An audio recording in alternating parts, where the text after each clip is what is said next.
राजा परीक्षित अर्जुन के पोते और अभिमन्यु के पुत्र थे।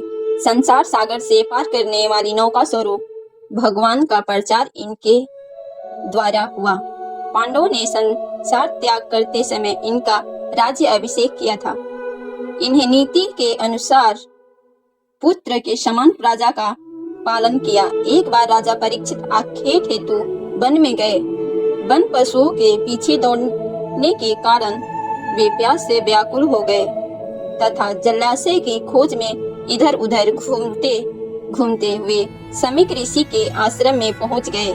ऋषि समीक के आश्रम में उनके पुत्र श्रृंगी एवं अन्य ऋषि कुमार एक साथ रहकर अध्ययन किया करते थे। सभी विद्यार्थी जंगल गए हुए थे तो समीक ऋषि आश्रम में समाधि में लीन बैठे हुए थे। उसी समय प्यास से व्याकुल होते हुए राजा परीक्षित आश्रम में पहुंचे। राजा ने आश्रम में इधर उधर काफी पानी तलाश किया और समीक ऋषि से जो समाधि में बैठे हुए थे उनके पास गए और बड़ी विनम्रता के साथ कहने लगे कि मुझे प्यास लगी है, कृपया पानी दीजिए। राजा ने अपने वचन 4 बार लगातार दोहराए, लेकिन ऋषि समाधि में लीन थे, इसीलिए वह उठे नहीं। राजा को लगा कि ऋषि समाधि में लीन होने का ढोंग कर रहे हैं। इस बात पर राजा को गुस्सा आ गया और पास ही पड़े एक मरे हुए सांप को उठाकर राजा के गले में डाल दिया। आश्रम से जाते हुए राजा परीक्षित को एक ऋषि कुमार ने दूर से देख लिया।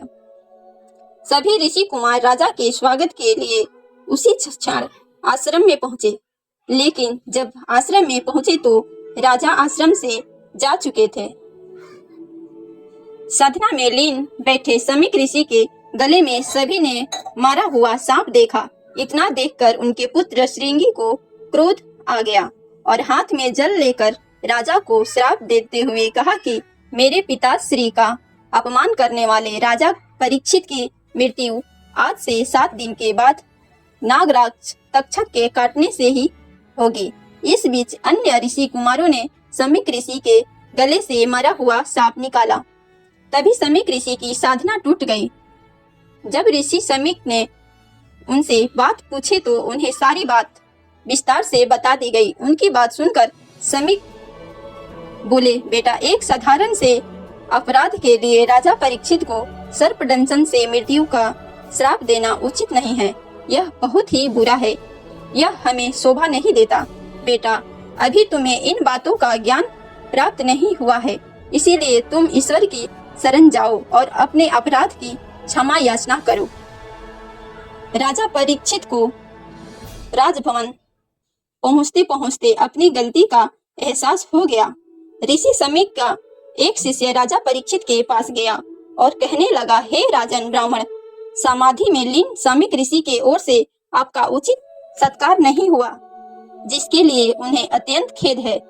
लेकिन आपने जो मरे सर्प को उनके गले में डाल दिया था, जिसके कारण उनके पुत्र ने आपको आज से 7 दिन के बाद मृत्यु का श्राप दिया, उनका यह श्राप असत्य नहीं होगा। अतः आपसे निवेदन है कि आप अपने इन 7 दिनों तक सच्चे मन से ईश्वर की आराधना में लगाएं, ताकि मोक्ष का मार्ग आपको रास्ता मिले। श्राप की बात सुनकर राजा परीक्षित व्यासपुत्र सुखदेव मुनि के पास गए, जहां राजा परीक्षित को सुखदेव जी ने 7 दिन तक लगातार भागवत कथा सुनाई थी। तभी से पुण्य प्रसाद श्रीमद् भागवत कथा 1 सप्ताह होने की परंपरा आरंभ हो गई।